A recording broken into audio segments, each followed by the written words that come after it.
लबाड लांडगा. दाट हिरव्या जंगलात एक लबाड लांडगा राहत होता. त्याचं नाव होतं लांबा. जंगलातील सगळ्या प्राण्यांना तो फसवून काहीतरी मिळवायचा प्रयत्न करायचा. कधी तो आजारी असल्याचं नाटक करायचा, कधी एखाद्याला मदत करतोय असा अभिनय करायचा. त्यामुळे सगळे प्राणी त्याच्यापासून दूर राहायचे. एका दिवशी सकाळी सकाळी लांडगा उठला आणि म्हणाला, आज काहीतरी मोठं अन्न मिळालं पाहिजे. खूप भूक लागलीये.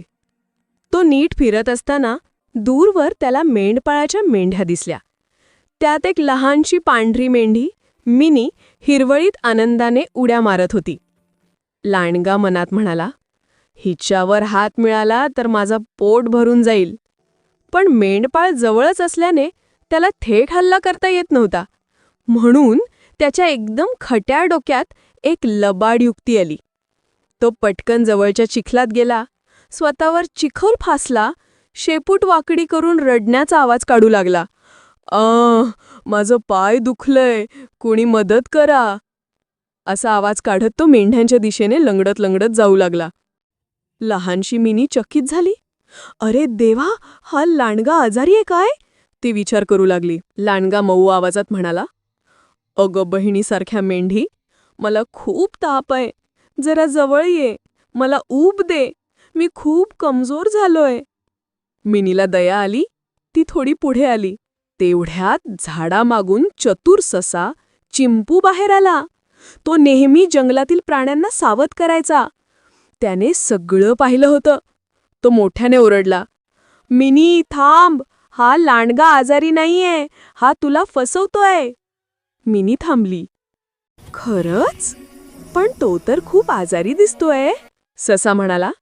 मी आत्ता त्याला चिखलात लोळताना पाहिलाय, हा नाटक करतोय. लांडग्याचा प्लॅन फसला. त्याने रागाने सशाकडे पाहिले.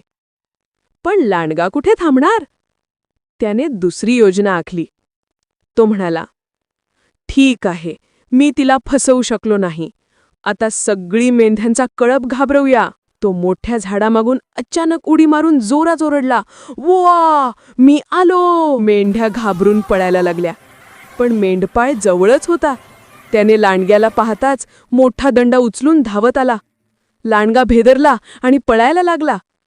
तो धावत धावत जंगलाच्या दुसऱ्या टोकापर्यंत पोहोचला. दमछाक झाली. तेथे त्याला पुन्हा चिंपू ससा भेटला.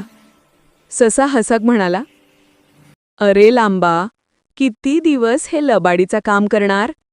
फसवणुकीने काही वेळा फायदा होईल, पण शेवटी स्वतःचं नुकसान होणार आहे. लांडग्याने विचार केला. त्याला मेंढपाळाकडून मिळालेला दणका आठवला. तो शांतपणे म्हणाला, तू बरोबर आहेस चिंपू. मी आता प्रामाणिक राहीन. फसवणुकीने काही मिळालं तरी मन शांत राहत नाही. आणि त्या दिवसापासनं लांडगा लांबा लबाडी सोडून चांगला झाला. जंगलातील प्राण्यांनाही त्याच्याबद्दल विश्वास वाटू लागला. बोध, लबाडीने मिळणारा फायदा तात्पुरता असतो, पण प्रामाणिकपणाने मिळणारा विश्वास कायमचा असतो.